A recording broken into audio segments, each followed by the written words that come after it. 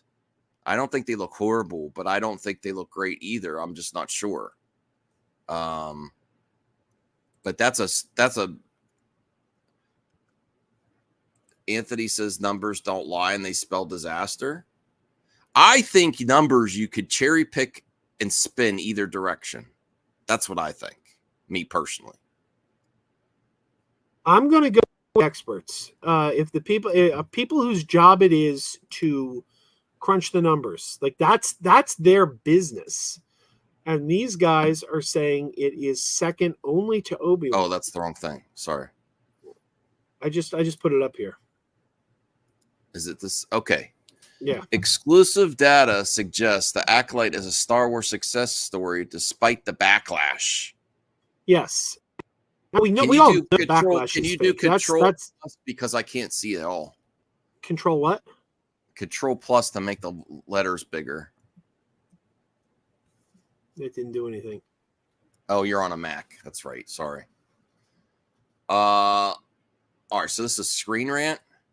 Yeah, it says exclusive third-party data reveals the Acolyte is a true success story for Star Wars after all. The streaming boom made it very difficult to fully understand how different TV shows are performing, especially when they're controversial. Acolyte has been subject of a review bombing campaign, meaning many traditional indicators are pretty much worthless. I'll script down a little here. Screen Rant has spoken exclusively to Real Good, a third-party analytics firm who examined viewing trends all across U.S. streaming platforms. Based on the monitoring of 20 million monthly viewing decisions, they've looked through their data to see how the Acolyte compares to other live-action Disney Plus Star Wars TV shows. The results are surprising and indicate the Acolyte may be a lot more popular than many believe. Look at this. We have a graph here. Look, the most popular one is Obi-Wan, which makes a lot of sense. That makes a lot of sense because Obi-Wan's a popular character from the original series. You know, the original. Let me bring this up because I have the article now and I can make it a little bigger. Okay. There you go. All right. So, where is this? Okay, Obi-Wan. How are but okay. This is a little different. But Joe, I'm going to push back on you. RJ, you're saying numbers you trust. Yeah, here RJ's only given part of the story here. RJ says Nielsen says the Acolyte had the lowest premiere for a Disney Plus show since Andor, and it's way below Ahsoka, Obi-Wan, Boba Fett, and Mandalorian. That's accurate. The opening day numbers were much lower, but several articles have said that when they combined the numbers with later figures, they found that they went up much, much higher. People weren't watching it day one, but when they took the numbers cumulatively, it did really, really well. Okay, so what you're saying is this article and these graphs and these numbers have more details than the Nielsen. Yeah, they're talking about. They're not just talking about the premiere. Yeah, they're talking about more than just the premiere. They're also talking about engagement with the show through social media. So you see that, this is haters? Like, this you is don't have all the parrot, details and the context. This is kind of like Parrot. Success. Yeah, this is kind of like Parrot Analytics. Several years ago, Parrot Analytics was talking about how popular Star Trek Discovery was, and of course, all the online trolls were like, "To be fair, though, failure." To be fair, Joe, are you just what? using these numbers because it fits your narrative? And have you ever used the Real Good company before? Because you're like, I trust this. I trust this. No, I go with anyone who knows what they're talking about. Screen Rant knows what they're talking about. Well, Real Good knows. Screen Rant is just reporting the information. This is coming from an analytics company. I'm going to trust the analytics company. Just yeah, but have you ever heard of them before this article, though? Oh yeah, I've heard of them before. Okay, all right. I guess that's what I'm trying to get to. It doesn't matter who's reporting it. If the numbers it's the numbers that matter. I mean, it could be coming from Gus's gas station .fart, but if they're citing the numbers,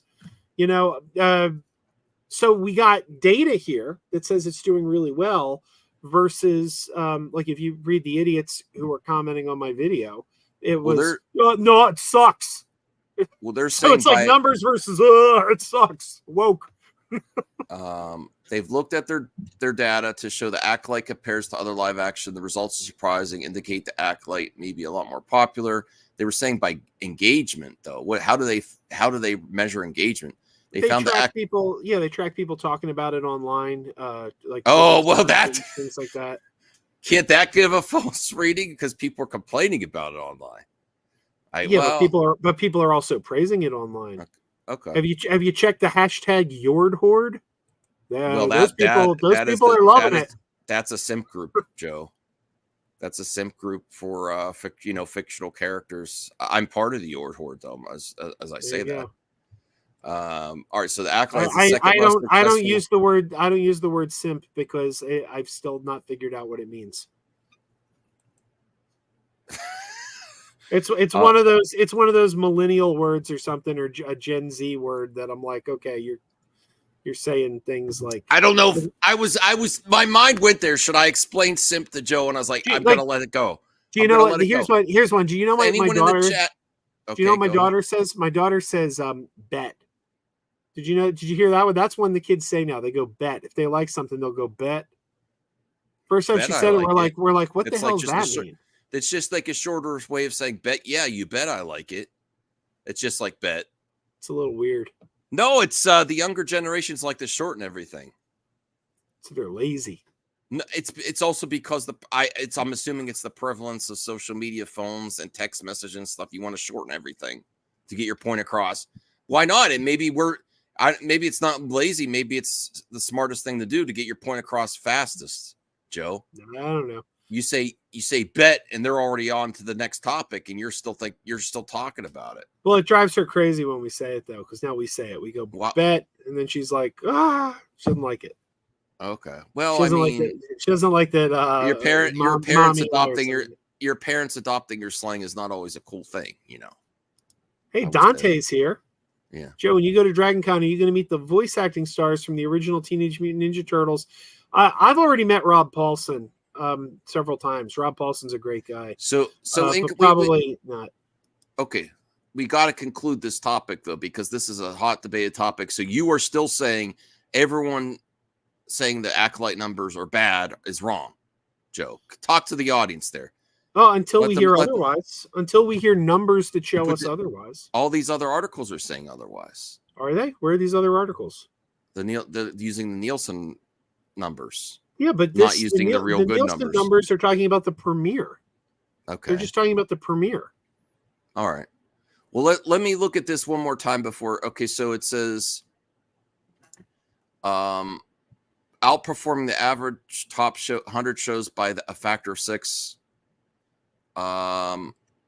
The data gives a fascinating insight into the various Star Wars Disney Plus shows are performing. There could be no doubt the positive reaction to Acolyte Episode 5 will also have boosted the show's performance. But it's only will become clear when the show will come to an end. I agree with that. I think the jury's still out on the numbers. I think it's going to depend on when you get the finale and after Episode 5, because that was a pivotal episode for sure. Even Leslie Headland in interviews said, you're going to know by Episode 5. She said that on the record, Yeah. Season 5 was great. But or what Episode is it? 5. 7.9. Is this all is this the whole season or what? I guess. Does 7. beg the question why they haven't greenlit an Obi-Wan season 2 yet. I guess it's probably because that's probably the toughest one to do a second season for, because Obi-Wan's story, we already know how it ends. So you got to find a way to tell a story that doesn't screw up the existing canon. Maybe that's the problem with Obi-Wan. I got to admit, I'm even looking at this, I'm still confused of what it's actually saying. It's a streaming and engagement index, 7.9 million, I guess, 6.1. I guess that's through the whole season. I don't know. I'm still confused. But at least there's this article, and the Real Good Company is giving some positive insight on the Acolyte numbers. I will end by saying I'm not convinced either way, Joe. I'm not saying they're bad. I'm not saying they're good. But I think the jury's still out on this show. Me personally. I can't get looking at this chart. It just says 6.1 to 7.9. I need more context to see it overall the whole season. I don't know. I still don't know. The others numbers were just on the premiere though. We do know that. They were just talking about the premiere. They're talking about the premiere, and it has come out since then that the premiere numbers, the week of the premiere, they got higher numbers towards the end of the week when they got closer to the weekend. Don't forget, it premiered on a Tuesday night, too. RJ is pushing back at you in the chat. He says, Nielsen is far more reliable than this random third-party website. Are they, though? Nielsen's not really known for streaming numbers. Nielsen's known for set-top boxes and what people are watching on it. My friend does Nielsen. He gets paid by Nielsen to, watch shows. They're really shady too. Nielsen pays in cash. They send him cash in the mail every month. I want to get paid that way. They don't send him a check. They send him like a $5 bill. It's really weird. Okay. And he says Nielsen tracks ratings week to week, which is going to be very important to see how Acolyte is ultimately doing. I will say this without any proof whatsoever.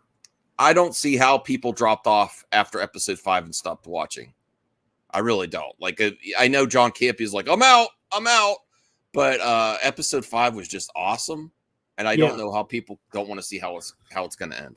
Yeah, Episode 5 was phenomenal. That was just phenomenal Star Wars right there. Mm-hmm. All right, so I guess that's all on this. I really wanted to hash that out.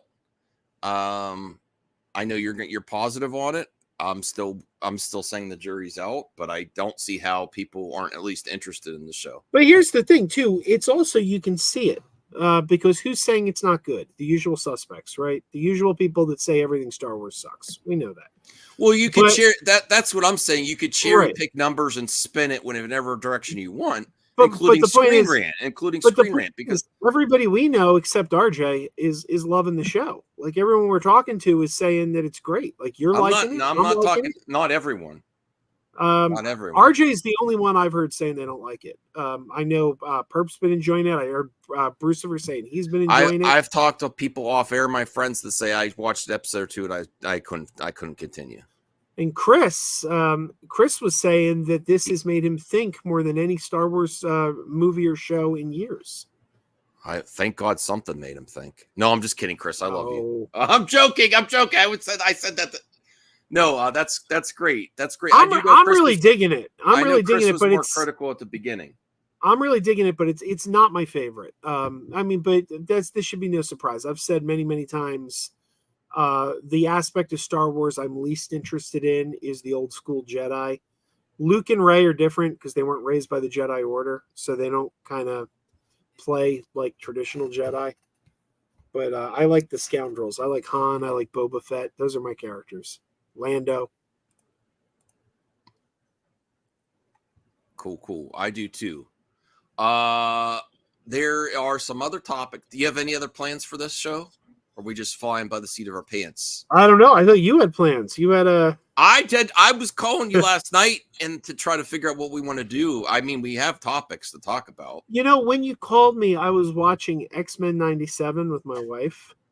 I didn't intend to watch that because I wasn't a fan of the original show. And I watched 5 episodes of it. And I'm out. And you're in. No, I'm out.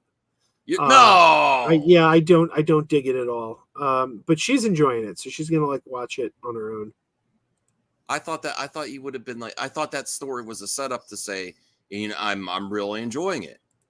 No, it felt too much like the old show, and I didn't like the old show. Well, you're in a minority there. Yeah. You feel that, Cal? Okay. Okay. Well, I do have this.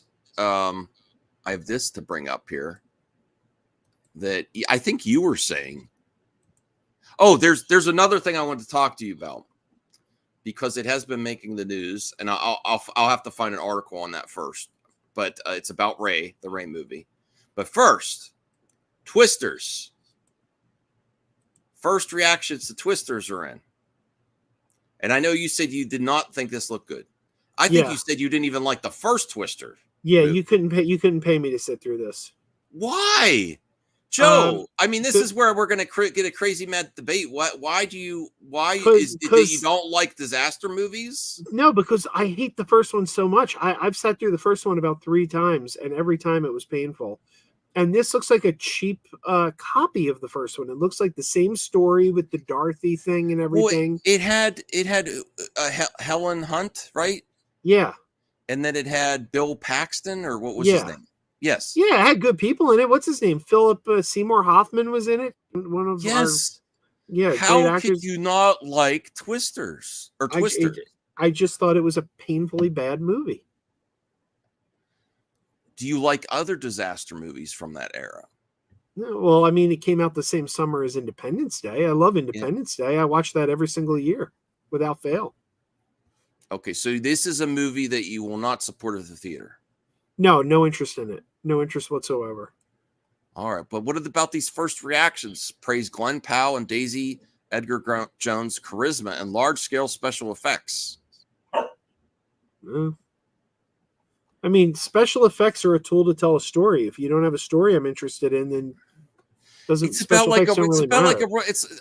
this type of movie is like going to amusement park and riding a roller coaster to me. It's about the experience and the fun and the special effects and the thrills of it's very similar to the excitement that you get from like a slasher film of someone of the final girl just escaping disaster, you know? That's the kind of thrill I get when you escape a natural disaster like a tornado. Now there's 2 because of climate change, and I'm going to put the dog away because she's driving me insane. Hold on. Hi, everybody. Let's see if we can find something fun while the dog's being put away. You know, my computer's always giving me the... All right, here we go. This is fun. Oh, look! It's Michael Myers. Oh, my God, it's true! Evil cries tonight! Oh, I thought it was just a catchphrase, but he really is crying. Cheer up.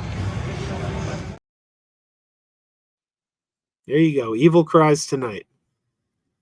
All right. What's everybody saying? King's Portal says Twisters, bitch. There you go. I'm back. Sorry. Hey, there you are. We were just watching Evil Cries tonight. All right. Well, what about these reactions here? They didn't think I'd write. This is Scott Davis. They didn't think I'd write this, but Twisters might be my favorite films of the summer and one of my favorites of 2024. Thrilling and exciting in all the best ways, and tons of fun as well. Fab turns for Edgar Jones and Glenn Powell. It's going to blow the theatrical roof off. Is that convincing you at all? Nope. Twisters, this is David Ehrlich. Twisters is a very fun time at the movies. Glenn Powell is so charming, it should be illegal. TV on the radios, Tundi Adebimpe, is playing the Philip Seymour Hoffman part. Lee Isaac Chung keeps the spectacle ground and something for everyone. So people say it's like a surprise, fun time at the movies. This is like the summer popcorn flick, Joe. Or I've already had better ones. I've already had the Fall Guy. Could we try something interesting? What's that? It would take. I would need to. It would really depend on what you and the audience say here. But since we both have movie passes, I pick your movie to review and you pick mine. I don't know. Do I have to sit through Twisters? Yes. Then no, thank you. Oh, but that would be such a fun experience. Let's at least try one. What movie would you pick for me if I send you to Twisters? I would send you to Twisters because I want to get your review of it. I'd send you to I Saw the TV Glow. Is that the theater? It was. Oh, I could see that at home then. I just bought it. Yeah, that's by the way, that's my favorite movie of the year. I think that would be a fun experiment to collaborate on. We each pick our movies. I don't know. It's up to you. You have to let me know in the future. Here's the thing, though. Every August I take part in something called the Dog Days of Podcasting, where we have to do a podcast every day for the month of August. And a couple of years ago, my old podcast co-host and I, J2H of the J2H YouTube channel, we did a thing where he would pick a movie, I would pick a movie, he would pick a movie, and for 30 days, we reviewed movies together, and we alternated who picked the movie. And that was the last time I saw Twister, because he made me rewatch the original Twister. And I told him when he picked it, I said, I hate this movie. And he goes, well, it's my pick. And I had to watch Twister again. And guess what? It was still garbage. All right. But you'd also have to review it, and I'd have to review the movie you sent me to. I do really want him to sit through Twisters. He goes to the movie so much. Perp says send him to Long Legs. Yeah, I'll go see Long Legs. I don't want to see Long Legs. Oh, wait, is that Nicolas Cage? Yeah. Maybe. I don't know. I think that would be fun. I still don't worry, Perp. The Evil Dead review is coming soon, so I'm looking. We did. Evil me and Dead Perp did 1, something. the original Evil Dead. Yes. I never watched all the way through. I have it on VHS. I just need to sit down. Maybe I'll do it this weekend. Do you know what I got? You know what I got over here? He has to review Rocky, the first Rocky. Hang on, look what I got right Although here. he's going to try to get out of it. He's going to try to say too much time has passed. I'm not doing it. I've got right here a box set of the complete Evil Dead, with the exception of Army of Darkness, because that was owned by a different studio, but it's got Evil Dead 1, Evil Dead 2, and Ash versus the Evil Dead. It's the Groovy Collection. So do you know what this means? This means that this box set here, Groovy, is a certain Friends episode in there? It contains the work of one Little Movie Perp. It's in here. Little Movie Perp's episode is in this box. Nice. So, there you I go. still got to watch and review that too. Okay. It got a positive review from Nerd Erotic. The jury is still out. Maybe can we do what would you do it if the audience says we should? Would you consider? Maybe I'll start a poll. It depends. If the audience says I don't have to watch Twisters, I might adhere to it.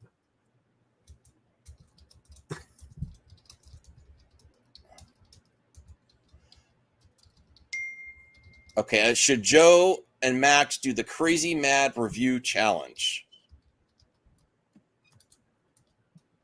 At least once. I'm going to put the poll. I asked you to collaborate with me before about doing a review, or we didn't talk about it beforehand. And you're like, nah, I don't want to review movies. I don't like. Who did that? Perp? No, I did. I asked you. Me? Yeah. I forget Well, I what don't know. movie it was, and you're like, nah. I Oh, forget what yeah, I think you wanted me to review something I wasn't interested in, though. was it Furiosa or something? Oh, yeah, I just, yeah, no, I saw Furiosa. I don't have much to say about it. I didn't even do a review on my channel for Furiosa. Yeah, but we could do it Because, together, like a pre-record 10-minute vid on it or something. yeah, okay, if you want to, maybe I'll do Well, now, that. But I don't have much to say about Furiosa. I just didn't like it. all right. Well, I do want to. I talked about this on other streams, but I want to talk about to you. It's about the Ray movie, which I know you're looking forward to, and this just sounds like horrible to me. And this is not just some rando source. And I wanted to get your opinion on this. So, did you see this at all? This is from Screen Rant. Ray's new Star Wars movie will confront Palpatine's last legacy. How do you feel, Joe, that they're considering? This is not confirmed, but it's still Screen Rant that they're considering having Palpatine in the story again. How so? Well, we don't. It says it's all it says is confronting Palpatine's last legacy. It could be a flashback. It could be, I don't know. Well, I just really don't want to see Palpatine again. And well, even though I'm I trying don't to know. be I need more information, because when you say confront Palpatine's last legacy, don't forget, Rey is an offspring of the Palpatine bloodline. So maybe she is his last legacy. Maybe she herself is the legacy. Mm-hmm. Okay, it says there aren't many confirmed story details about New Jedi Order yet, but there have been some clues as to what the next chapter of the Rey story will concern after Rise of Skywalker's reveal that Rey's father was a Palpatine clone. I didn't even know that he was a clone. I have to rewatch Rise of Skywalker. I didn't know that, Joe, that her father was a clone. I thought he was a natural born son. I don't believe it's in the movie. I think they said it in like one of the novels or something. Okay. She'll likely need to address her relationship to the Sith Lord and Emperor. Though he suffered his second and final death in the Rise of Skywalker, Palpatine's relationship to Rey may not be the biggest problem he poses to the New Jedi Order, and his final legacy could be even harder to solve. Well, where's this information coming from? I mean, I know Screen Rant printed this, but what's their source? Where are they getting this? It doesn't really say in here where they're getting. It just says that they're likely going to. This sounds like it's just speculation, honestly. Yeah, it's not like there's nothing in this article that I see that says maybe this will be a debunked thing clip out. It's just saying that because of what happened in Rise of Skywalker, she's going to have to look into her past. They just might be assuming that they're going to address that in the movie. But I mean, it is a natural place to go with the story. It is a very natural place. We had 3 movies, the original trilogy, about like them trying to seduce Luke to the dark side. So here you literally have a character who is spawned by the dark side. And how much harder is it to overcome that when it's your bloodline? I don't know. It seems like a natural story point to examine. I don't know if that should be the main thrust of the story, and I don't know. We'll have to see how it plays out. Based on the propaganda Palpatine spread after Order 66, Rey could easily face quite a bit of opposition in her goal of restoring the Jedi Order. Even though Palpatine was been exposed as a Sith Lord, the Empire was largely seen as the atrocity it was. This is mainly just okay. So this has been going around a lot, but this mainly just seems like speculation article based on what happened with Rise. I do need to rewatch Rise of Skywalker. There's a lot I missed. It's my least favorite of the sequel trilogy. It's my least favorite too, but it's I keep saying it's the worst of the sequel trilogy, but it's still better than any of the prequels. And it's pretty entertaining. How dare you make me mad every time. That is like the worst statement ever, Joe. The prequels are amazing. They expand Star Wars. Shit, no. So many great characters, so many great battle sequences. Revenge of the Sith is like better than the whole sequel trilogy, just that one movie. I'm sorry. For me, When it's just so good. When my daughter was only 5 years old, she made a turd the size of an iceberg that clogged the toilet. And I'm like, why are you sharing that about your kid, Joe? I'm like, that came out of you? You're only 5 years old. What the hell? If you compare that amazing. to the it was prequel amazing, trilogy, I'm leaving. But it was amazing, but it was still a piece of shit. I knew where you're going with that. No, Joe. The prequels are a lot. How can you like the Acolyte and not like the prequels? There's a lot pulling from the prequels and the Acolyte. Acolyte's better than the prequels, though. If the characters are more likable. The characters in the prequels are so bland. Okay. Well, regardless if this is true or not, this is speculation. Do you think they will? First, I want to hear from you, Joe. Do you think they will bring Palpatine into the Rey movie, at least in a flashback, or address the story? And do you want to see it? Me, it's a hard no and a hard no. I'm so sick of Palpatine. It's become more of a Palpatine saga than a Skywalker saga. Almost. Yeah, I don't want to see Palpatine himself, but Palpatine's legacy. I mean, I think that's a natural story point. I don't know. I have to see how it plays out. Yeah, I want to see new villains besides just Palpatine, and I don't want it to be the Palpatine saga. Yes, the George Randall was right. There is only one return, and it's of the Jedi, not the King. Okay, so everyone wants us to do the crazy mad review challenge, Joe. We'll have to talk about it off air. I'll have to try to convince him because he really doesn't want to do it. I'm not. Well, if it's something other than Twisters, maybe. That you can't. Maybe can we have the audience pick our reviews? As long as they don't pick Twisters. It's not going to hurt you that bad, Joe. I mean, I could see. Our time on this earth is short. I don't have time to sit through Twisters. Oh my goodness!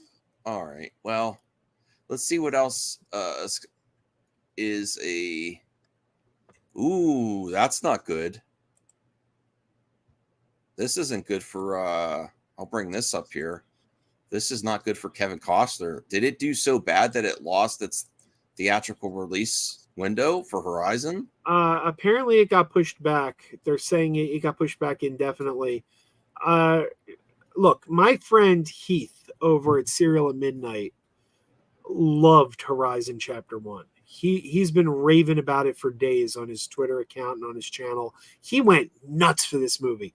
So I don't want to crap all over this because the one guy I know who went to see it, and I only know one guy who went to see it, loved it.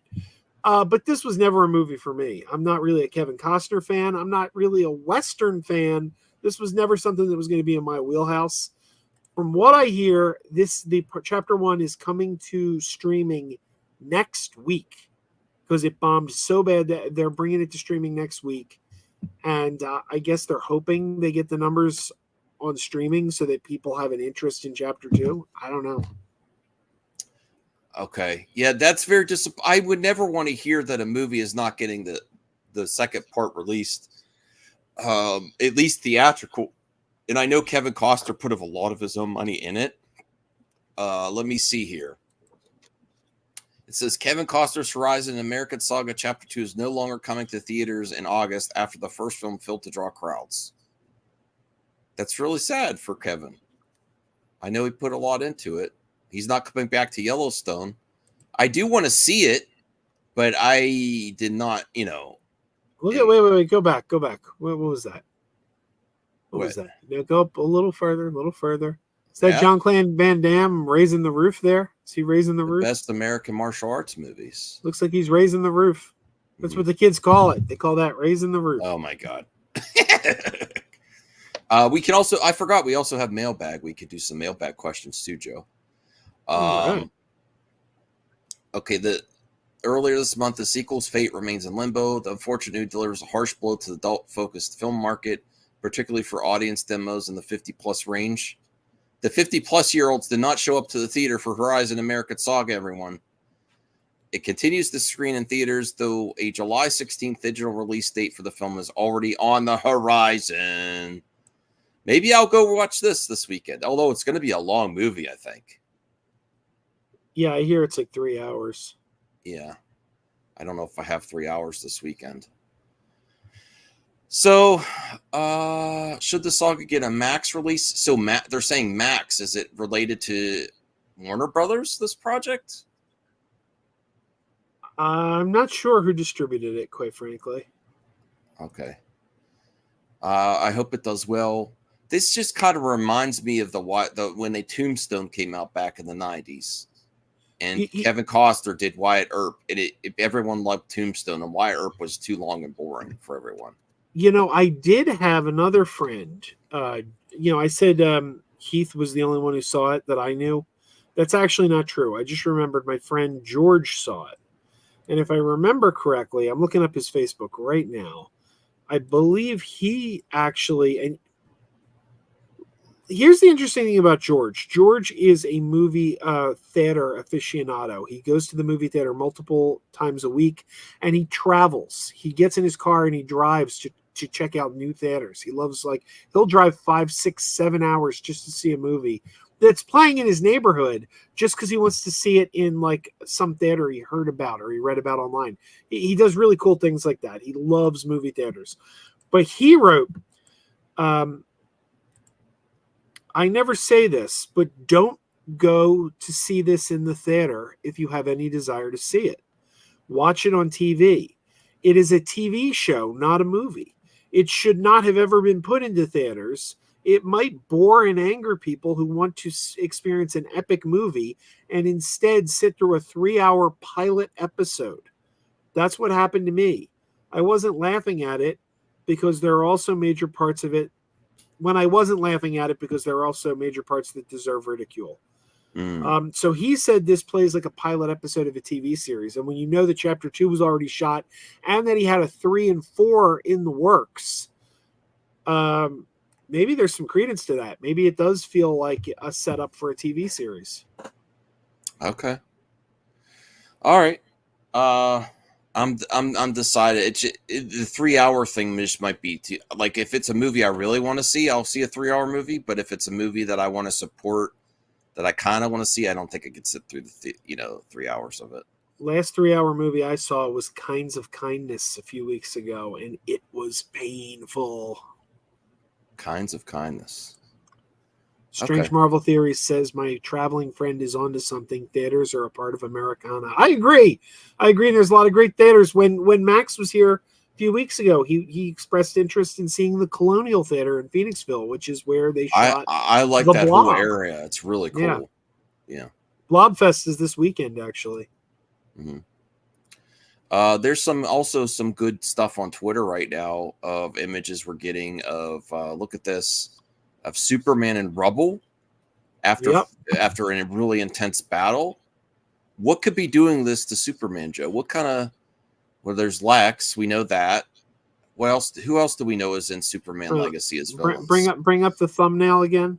What's that thumbnail image? Krypto? Yeah, there you go. That's who did it. Krypto attacks Superman? It is the same bricks right before and after. Let me see. Superman. They're saying Superman clone. Possibly hit by kryptonite.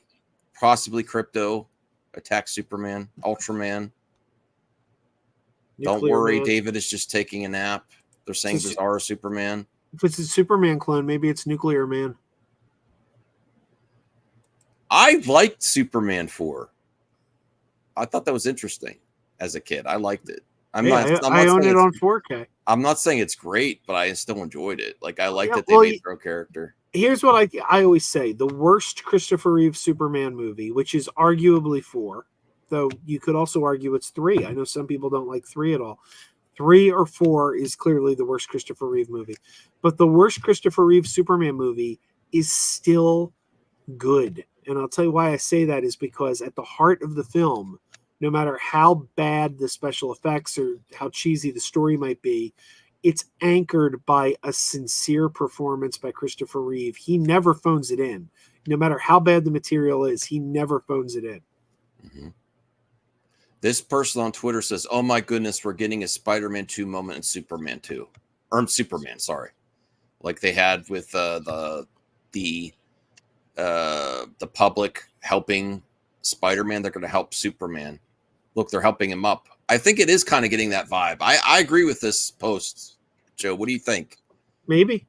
See how it plays out. Look at the second image there. It looks like they're helping Superman. Get back in the fight, Superman. We're here for you. Metropolis is here for you. Krypto needs you. Krypto needs you because his outfit is cheesy. It's like a week old now. You and I, but I don't think you and I ever got a chance to react to the Guy Gardner costume. We can if you could find a picture. I don't like it. You don't like it? I was so excited. Oh my Lord. That's my least favorite. Oh God. I was in heaven when I saw that. I was you were in heaven when you saw Guy Gardner's. Yeah. I like his haircut. I think Nathan Fillion fits the part. I love like the costume. I love I love it. I love the matching uniforms. It gave me a real I have it right here. It gave me a real conglomerate vibe. I felt like I remembered the conglomerate, the matching uniforms. I'm like, oh my Lord, they're totally taking a page from the conglomerate.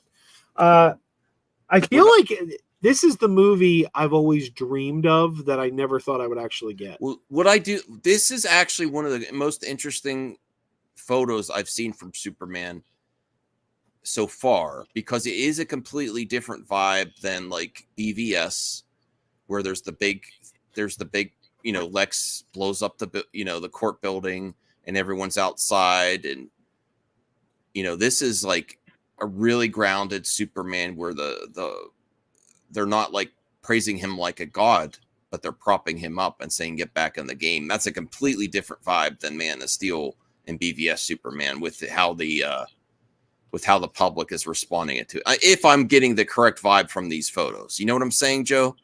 Like they were outside, they were like, almost like, oh, like Jesus in the sky or something, which is a way to do Superman. But this is like, he's in the fight. He's down there just like Peter Parker is there, and they are helping him up. It looks like I wish I had a better image of the one on the bottom right, but they are helping him up, get back. It's a very different vibe. And I love it. I like that. I like different perspectives on Superman. I can completely get it. And I'm sold on the suit now too, the more I see of it. I love it. Shigeru Miyamoto, In-N-Out Burger. I don't know. That's the Nintendo guy. I love In-N-Out Burger. I've never been in In-N-Out. Oh my Lord. In-N-Out is glorious. I used to live in an In-N-Out state. I don't know why I left an In-N-Out state for a non-In-N-Out state. What about this movie, Joe? We Live in Time with Florence Pugh and Andrew Garfield. I think it's a perfect match for quality actors in a romantic comedy. I don't know anything about the movie, but I like both of them. Well, I think they're in a relationship. They're having a kid, obviously, because she has the pregnancy stick right there, the test. I just am expecting really great things. I think it's just a movie about relationships and life, I'm expecting it's a drama. It's not a romantic comedy. It's a drama. Okay. There may be a sad aspect to it, Joe. Florence Pugh is a very charismatic actress. You just can't help but like her. So I can't think of a better matchup for chemistry for actors, though. I can. Who? Andrew Garfield and Emma Stone. Weren't they actually dating when they shot those movies? That was great chemistry. Oh no, you just ruined it for me. Why? Oh. No, I don't want to see it. I do want to see it though. Really? Oh man.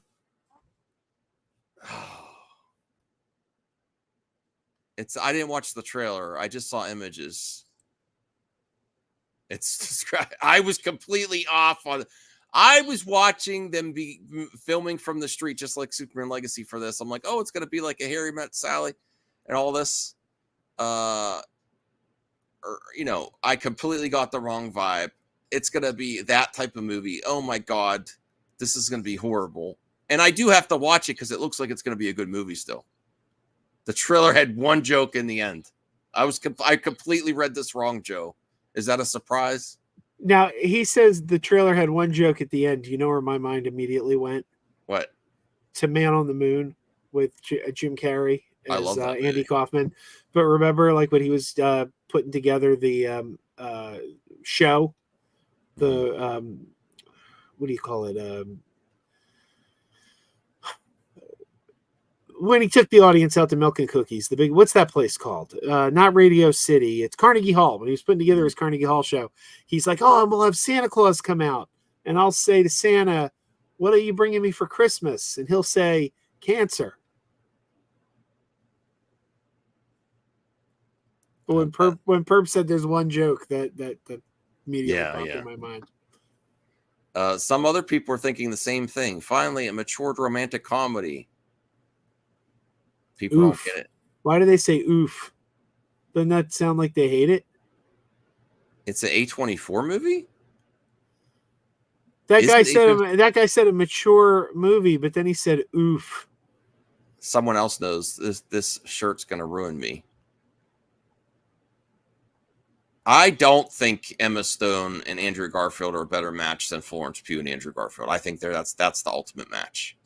He was actually dating Emma Stone, though. They were a real couple. Okay, I still think this is a better match. Oh, here's more. Okay, here we go.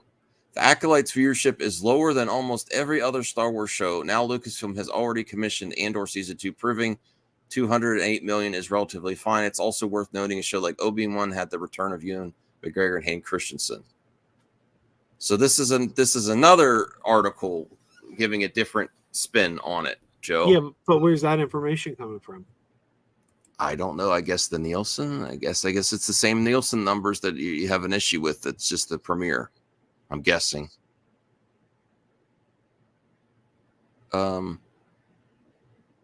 These are all new characters. I'm not going to give excuses for it, but they are all new characters. Every other show had a character that was already established in Star Wars, right? Every other show. Absolutely. So. Except the Mandalorian. Mandalorian didn't, but that also was the first. I completely agree with this Twitter user. James Gunn has officially ruined Superman. Like, come on, what kind of Superman gets stuck in the ground? Hashtag not my Superman. How is Superman going to get stuck in the ground, Joe? How do we know he's stuck? He looks stuck. I don't know. He looks pretty comfortable to me. That's awful. That's awful, Perp. Why are you Dakota Johnson? Why are you putting Dakota Johnson? Do you agree with Perp here? Andrew Garfield, Dakota Johnson, Tom Holland? And it would be awful. I mean, Tom Holland, I like in certain roles. That's it. I don't know. I like all those people, except I lost a lot of respect for Dakota Johnson, but I think she's a good actress. Yeah. It's not sarcastic, RJ. Not my Superman. My Superman doesn't get stuck in the ground. Maybe. Can you read this, Joe? This is Perp, not me. He's taking a super shit. That's I hope that means it flies out of his butt. Here's another image. This is Krypto. Look, everyone's excited to see Krypto. And look at the dude behind him wearing a Superman shirt. Does that mean that's Steel? Yes, I think Steel is on the set. Good catch, Joe. I almost missed it. Steel is right there. And there he is stuck in the ground. And there's James Gunn. Okay. This is some great images of Superman with an umbrella. Does Superman need an umbrella? I hope he singing in the rain while he's... I am amazed at how well the cape looks, like in action. It's just flowing and look at that. He's just walking and it's flowing. I'm excited we got the yellow symbol back on the back of the cape. I think the cape looks great. I think that's all I had here. Oh, wait a second. Do you want to watch? Oh, do you want to watch the Deadpool interview? Oh, you don't like Deadpool? You don't like Deadpool? I can't remember. Yeah, I don't. I mean, Deadpool's fine. Let's see. Mr. Poole, I mean, thank you so much for joining us on comicbook.com. Let's start with, I guess, how would you describe Deadpool 2 in one sentence? Cattywampus. Bum. Cattywampus, Joe. Are you getting your Deadpool? I don't have my Deadpool. Who here has their Deadpool Wolverine tickets? I got my tickets. I didn't get mine yet. I have a babysitter coming. Is your wife going to go see it too? Oh yeah, we're going opening night. Well, sort of opening night. We're going on the Friday. I know it technically opens on the Thursday, but we're going on the Friday. Mm-hmm. Perp says he hopes Superman walks around with an umbrella. We'll take James Gunn genius one for that. That's a genius level thing to have him have an umbrella. Okay. Well, cattywampus is how he describes it in one sentence. Puzzle. Argle bargle. Not really a sentence. Deadpool 2 is like the Canadian version of Couples Retreat with slightly less Mullen Ackerman. More like Sugar Ray's Every Morning. Wait, this is Deadpool 2? What the heck? Yeah, Deadpool 2. Oh, he's reposting in old interviews. Forget that. I'm sorry, everyone. I was going to do that, but you don't care about Twisters, even though, but Tom Cruise does. Yeah, well, that might move the needle. He did say Flash was like the best thing he ever saw. Why is the sunset beautiful, but the nighttime is terrifying? If you were to buy used stereo equipment from a cannibal, would it cost an arm and a leg? Do you like the Deep? I gave up on this show. He's funny, though. Why do they say hit the sack? When I hit the sack, I don't go to sleep. I double over in pain and can't breathe for like 45 seconds. That's true. That's true. Don't hit the sack. That hurts. Okay. Let me see. Oh, Beverly Hills Cop was the most watched title on Netflix during the week of July 1st through 7, hitting 41 million views in its first 5 days of streaming. And this guy on Twitter says, imagine how much this could have made theatrically. Yeah. If it was theatrical, would you have seen it already? Probably not.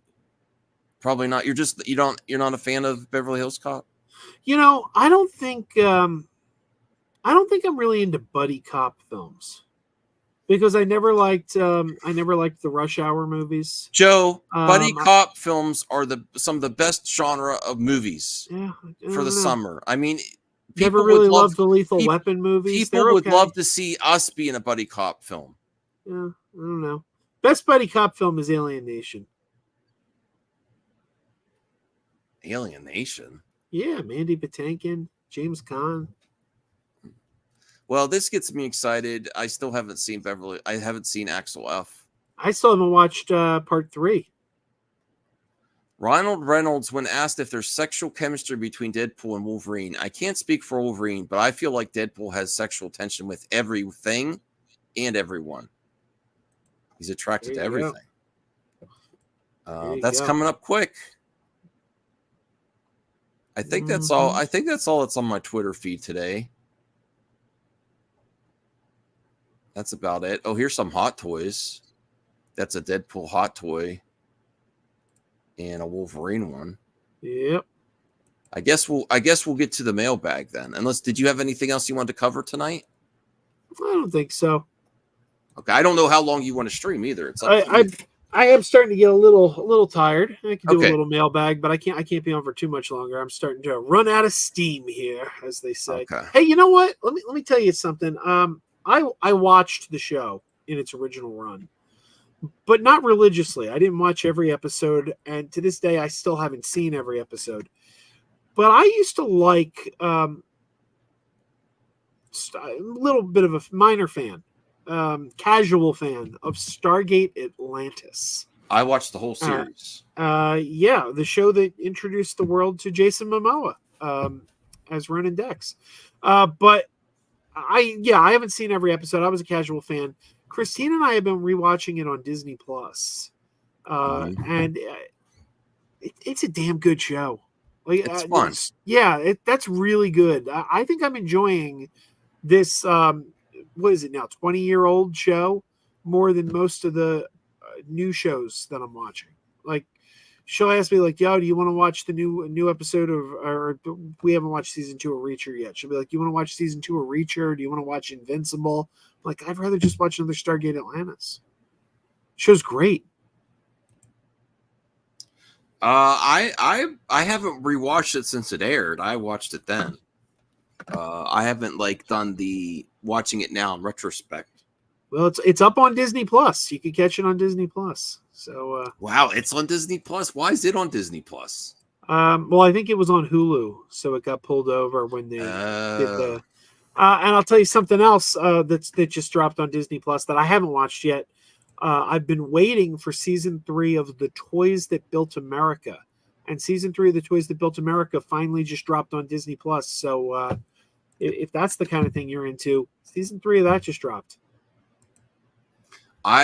That's like on my to watch list. I haven't. I also want to watch the Jim Henson documentary that you've watched a couple times. I just didn't watch it yet. That's fantastic.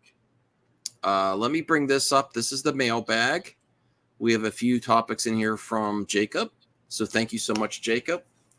Thoughts on Francine Maisler says Lady Gaga's performance in Joker 2 is going to blow your mind. Man, she's good. Joaquin blows your mind, but that she could keep up with him and be real and not just wiped off the screen by what that role is and what the performances shows she's good. Remind the audience, what's your thoughts on the Joker and Joker 2, Joe? Are you looking forward to this movie?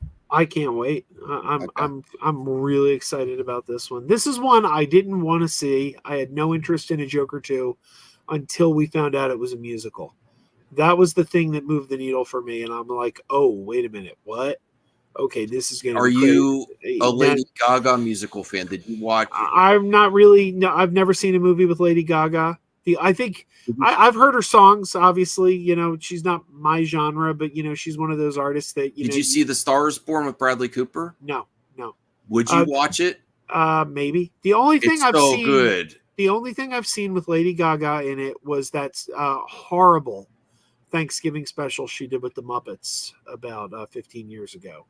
The Lady Gaga and the Muppets holiday special. That thing was a piece of garbage. But I think that's the only thing I've really seen with Lady Gaga. I know her music, though, because she's what I call a supermarket artist.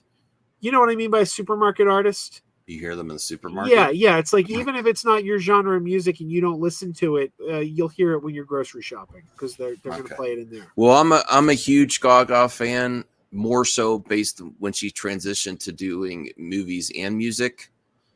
And Sam Elliott called. I would really encourage everyone to watch A Star Is Born. It's one of my favorite musicals all time. It's a hard watch too because it's very emotional. But I would love to get your thoughts on that before Joker 2, Joe. Can you do that before Joker 2? Maybe. I'll have to ask Christine. I think she wanted to watch that. So if she does, really I'll good. watch it with her. Yeah. I want to answer Sean Hickman real quick. Did I ever watch the Alienation TV show? Hell yeah. I was a huge fan of that show. I own the DVD set. I've seen all the TV movies too. The TV show was better than the movie. And rest in peace, Gary Graham. We lost him maybe about 6 months ago. All right. So I'm cannot wait for this movie. I can't believe it's still coming out this year. Jacob also asks about Joseph Quinn talks about Stranger Things 5. I'm excited to see what they do. I think it's going to be amazing. I've heard some ideas with the 5th season. I think it's going to surpass all of our expectations. I'm disappointed with the fan community as a whole, how they've given up on Stranger Things. It's not like they're phoning it in and cashing out and selling out and just doing season after season. They wait a long time between seasons because they want to get it right, and they're actually ending an extremely popular show. The easy thing to do would be to bank on the success and just make a season after season. What's your thoughts on Stranger Things series, Joe? Have you watched it? Are you interested? Or if you're still interested? Oh yeah, definitely. I'm a big fan. I love Stranger Things. But lots of people have tapped out. They're like, no. I'm like, but they're not. Really? They're not doing too many seasons. They're just doing what they need to do to tell the story. They're going to finish it. I haven't heard of people tapping out. Like, Yeah, I know season 4 was possibly their most popular season. Like, people went nuts over season 4. 3 lost me a little bit. It's not like I wasn't going to keep watching, but it was a little bit not my favorite. And then they brought me right back with 4. See, I think season 3 might be my favorite because it was set in the mall. It had the ice cream shop. It brought in Maya Hawke. She was a great addition to the cast. I love season 3. Season 4 was good, but I love season 4. And God, you can't stress how culturally significant season 4 was. But the Duffer Brothers as well, Joe. They had that. They could have just cashed out and like milked it to death, this franchise, because it was that popular. I don't think you could do that with a streaming show, though. I don't think you could do that with a streaming show, especially with the long gaps and the kids getting older. You need to keep spin-off shows and stuff. They could have done like The Walking Dead. They could have had some. It was that popular. They could have had that many. It was a phenomenon when it first came out. But when you say people are tapping out, season 4 was so huge. Like the Eddie Munson was everywhere. People loved Eddie Munson. That song, the Running Up the Hill, a song from like 35 years ago, suddenly was like topping the charts again. Like that was. Now I do think season 4 had a problem in that the episodes were a bit too long. Like it was the kind of like I would be sitting there and looking at my watch like, okay, wrap this up. Like I always say, a show should not be any longer than it needs to be, and it shouldn't be any shorter than it needs to be. It should be just the right amount of time. And I think a lot of the season 4 episodes went on too long, but it was still good. Okay. All right, let me see what else is here. Thoughts on Sylvester Stallone says Rocky was a box office and cultural success because at the time cinema was anti-everything.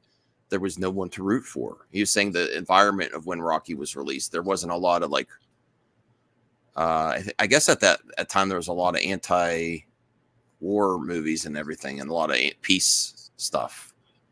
I could see that. I mean, it was a downer of a time. The 70s. You were going through the energy crisis. We were coming out of Vietnam. It was the Nixon scandal. I mean, it was a where I think that the public was bummed out.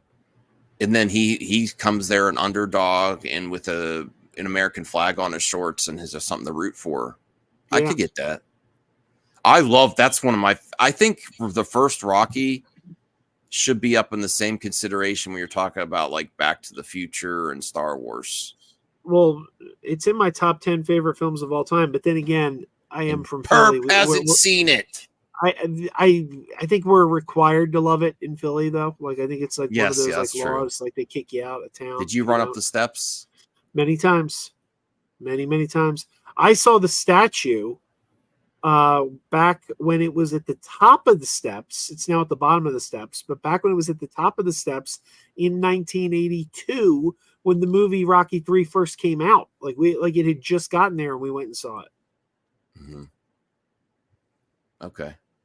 Rocky is the best boxing movie. There's some good boxing movies, but it's just so good. It's worth mentioning, since we're talking Rocky, that in just a couple weeks, maybe next week, I don't know, I'd have to check the date, all 6 Rocky movies are hitting 4K for the first time. Now, I say all 6 for the first time. Warner Brothers put out the first 4 in 4K about a year ago. They called it like the Knockout Collection. But now they're doing it again, and 5 and 6 have joined the box set. So you can now get all 6 of them. Yeah. Okay. No, that's good. But I have my VHS. I even have Rocky 5 on VHS, which is rare. That was only released in Korea. That is not correct. Rocky 5? The Rocky Balboa. Oh, okay. You said Rocky 4, 5. Rocky 4 was the one with it goes to Rocky 5 is Rocky Balboa, right? No, that's Rocky 6. Oh, I missed one. Okay. Rocky 5's the one with Tommy Gunn. Oh, okay. Yeah. No. Rocky 6 then is rare. I was thinking that Rocky 4 was Tommy Gunn, and then Rocky 5 was Balboa, but they actually made 5 before Balboa. Okay. And then the Apollo or the Creed franchise. Yeah. Okay. But I love that movie. I rewatched it a few times recently. It really holds up. Okay, so here we go. I actually made a video on this. I completely disagree with this. Max, thoughts on Emma Roberts blames internet culture for the failure of Madam Web. If it wasn't for internet culture and everything being made into a joke, I think the reception would have been different, and that's what bums me out about a lot of stuff. Even stuff that I've done is people make such a joke out of it, everything now. And she is actually saying that contributed to the failure of Madam Web. And I completely disagree, but I know you're going to have a strong opinion on this. I agree with her 110%. I think that is completely accurate. I've said it before. The content of the film, love it or hate it, was irrelevant at the time of its release because the internet decided they hated that movie long before anyone ever saw it. And we saw it on these streams. We had people on these streams where you mentioned Madam Web. People were like, that's going to be dog shit. And it's like, we haven't seen it yet. So the audience went into that movie primed to hate it. Now you can say, but it wasn't good. Okay, thought it wasn't good. That's fair. But people decided that before it came out. I think the box office was better than it would have been without internet culture, and the lulls got people to watch it, just like it did Morbius. I do not agree with that. And Anthony Cheeseman has another point for you, Joe. How do you respond to this? The same internet culture that made Barbenheimer a success. Yeah, well, that's true. Okay. But just because A happened doesn't mean B didn't happen. Basically, the internet decides how they feel before they see a thing. The internet got into Barbenheimer. It became the hot thing. Oh, Barbenheimer. So that was going. Well, I think you're like spinning it here, Joe, because look at the success of The Acolyte. Even though we like it, part of its success right now is people watching it for the lulls and to make fun of it. I think that even though internet culture could be annoying, I agree that it could be annoying. Memes could be annoying. I think even the circus surrounding The Acolyte now is actually helping it. I don't agree with that. Okay. I also, because I've heard people say, "Oh, people are hate watching it." Yeah, I think hate watching is bullshit. I don't believe in hate watching. They're some of the best watchers ever. Yeah, I don't know that I believe. There are people addicted to lulls. Are there people? Yes. Are there enough of them to move the needle? That I don't believe. Like we keep hearing people say the only reason Velma's getting a season 3 is because people are hate watching it. Velma's not my thing. I was never going to watch Velma, but I don't believe that. I believe there's people out there who are watching it because they're genuinely enjoying it. You're just not hearing them because they're not posting online all the time. I've been on the internet long enough and YouTube long enough to know that hate watching is some of the most loyal viewers. I don't know. I don't think I agree with that. And I honestly believe that Madam Web box office would be worse if it wasn't for the memes. Although I personally enjoyed it. I didn't think it was garbage like figure drawings thing. I thought it was fun. All right. Jacob says thoughts on Tamora Morrison wants to return as Boba Fett in The Mandalorian and take over an episode like Din Djarin did in the Book of Boba Fett. I would actually like my character to visit the Mandalorian, the Mando Fort or something, and come in there and kick some really serious arse as well, the way he did and came into my show and stole one episode of my show. So I'd like to do the same thing. So it seems like he's a little disgruntled that Mandalorian came and took the shine from Boba Fett. Boba Fett wants to go take the shine from the Mandalorian, although I think people would like that. Yeah, go for it. So you're all for that too? I want to see that. More Boba Fett is never a bad thing. Thoughts on A Quiet Place Day 1 crossed $170 million at the worldwide box office. The film had a budget of $67 million. That's great. Yeah. I want to see more budgets, lower budget movies succeeding. Not everything has to be $200 million budget, right? Yep. I like seeing movies succeed, whether it's a movie I like or a movie like Quiet Place Day 1, never a movie I was going to see. I didn't like the first two. was never going to go see this one. But I like seeing movies succeeding. I like seeing theaters doing well. Wonderful. It's wonderful that people are going to see all these things. It makes my heart swell with pride. Because it's getting a little bit later, let's cover these next three all at once. Despicable Me opens $122 million domestically. Film's already grossed $220 million. Okay. I'm kind of lost interest in Despicable Me. Thoughts on Inside Out 2 has passed 1.2 billion in 3 weeks, one of the fastest growing films of all time. That's amazing. I still haven't seen it. And thoughts on Maxine earned 6.71 million on the domestic box office opening, the highest of the trilogy. It's also the best of the trilogy. I love Maxine. I like Pearl better.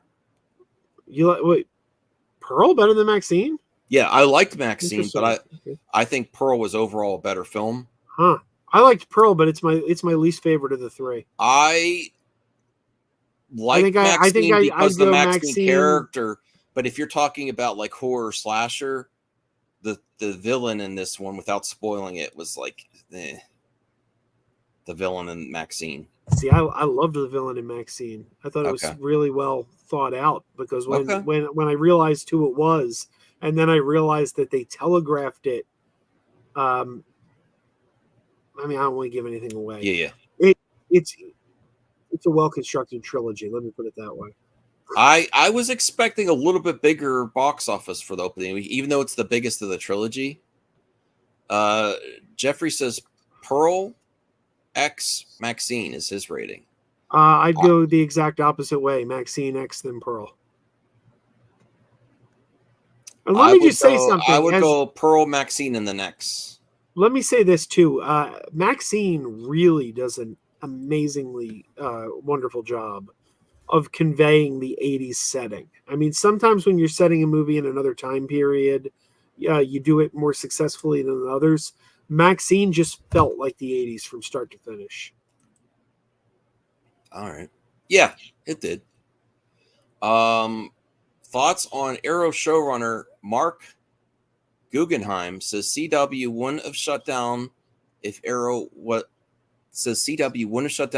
Arrow wasn't would have shut down if Arrow wasn't a success. Took us out to lunch. It basically laid out us in incredible detail the reality that if Arrow wasn't a hit, there would be no more CW. Wow. Arrow saved CW. It's a little bit of pressure. Arrow was a success. Hindsight's 2020. You could look back and go, okay, that was a success. Okay.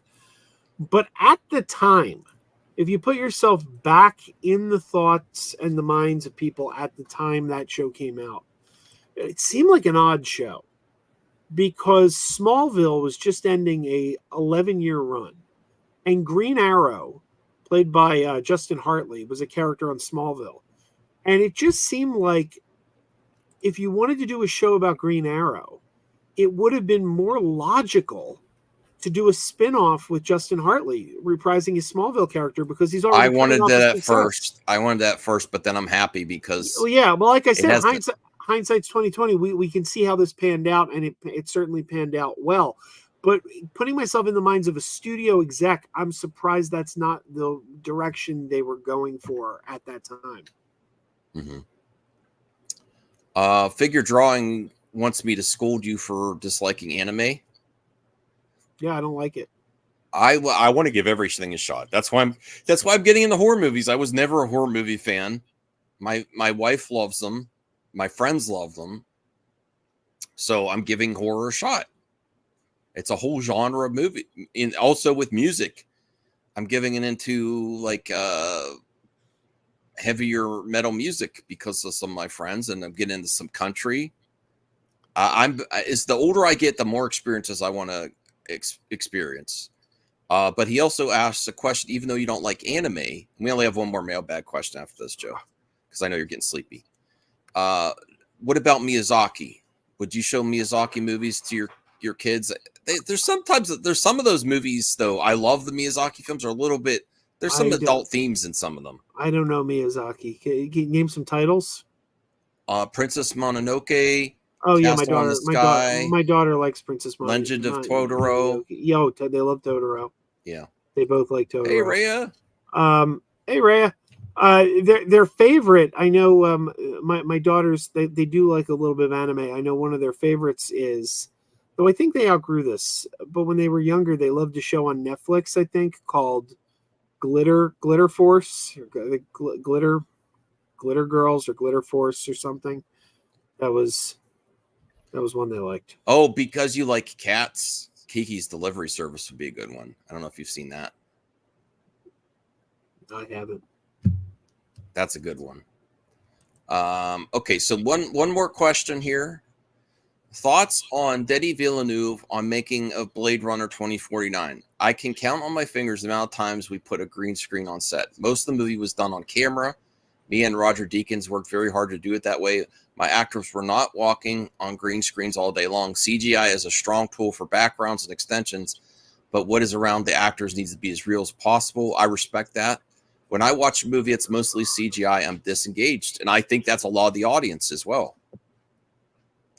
You know, and I know everyone says the prequels were all CGI, but they actually had a lot of miniature models there too. There were some scenes that they filmed that were stilted acting because in front of the green screens, but there was a lot there too. I appreciate when miniatures and practical are used as much as possible. And I agree when it's all like, there was a movie that was filmed back to the Sky Captain, The World of Tomorrow with like Jude Law. And that was like all CG sets. And I couldn't. I got to rewatch that because I remember I saw it in the theater and I didn't care for it. But then I was hearing people talk about it and everyone was saying, oh, it's so ahead of its time and it was really creative. And I'm thinking, oh, maybe I got to give that another shot. But that was one of that was one of the things that I had a hard time getting into it. It's like, no, I really felt that every set was CG, you know? Oh. We're getting to that time. We should end it. It's an hour, 30 minutes. Tell us your thoughts on the Crazy Mad show, Crazy Mad Live. And whether you like it or not, Joe, people want us to do the Crazy Mad review challenge. All right. But I won't watch Twisters. But you can't. If I'm going to watch any movie that I don't want to watch, you got to be open to watch the Twisters. How about I pay and buy a ticket to see Twisters, and then I go next door and watch something else? No, you have to review it. You could fake it. You could like, oh, Twisters, I was right, everyone. What if I give a whole review? What if I come in here and give you a whole review, and we do like a 5-minute review, and I just go on and on and on, and then at the end I say, I didn't watch that. Yeah, you make everyone upset. Yeah, the older I get, the more I want to experience more things. Like instead of like just complaining about things I don't like, I want to experience more genres in movies, video games, and music. Hey, I'm going to complain about something I do like. I'm going to take something I love and complain about it for a second. Because one of my favorite movies last year was Godzilla -1. Me too. I loved it. And I've been waiting anxiously for them to announce a 4K or Blu-ray release here in the United States. And it just got announced the other day. They announced it. It's coming. We're getting an American release of Godzilla -1 here in the U.S. And I'm pissed off and I refuse to buy it. Why? Because when the specs came out, there's no English language dub.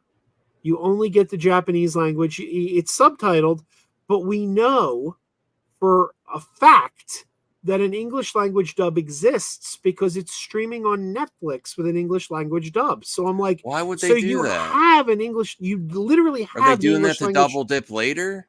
I don't know, but I'm like, you know what? Doesn't matter. Options should be Blu-ray and 4K should be standard audio options. Yeah, I'm like, if you've got the English language dub, it exists, and you're not going to offer it to me, screw you. I will get a bootleg. I will find someone who's selling a bootleg that has it. Listen, I know this is the whole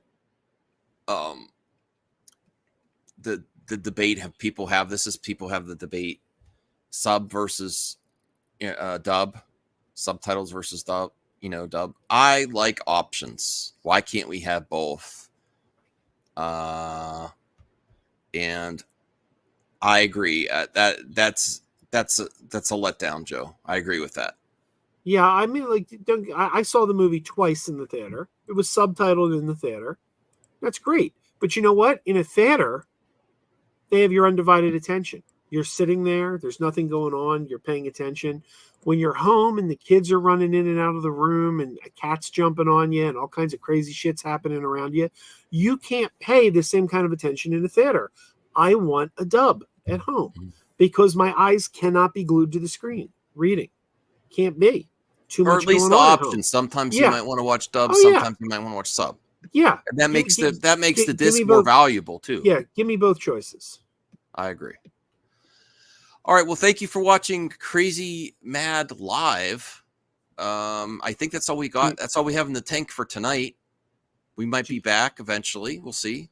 Tell me when you're ready, and I'll end the show when you're ready. But you got to tell me. You got to give me the word.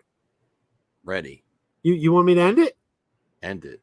All right, here we go. You ready? You ready? I think. Good night and good luck, everyone.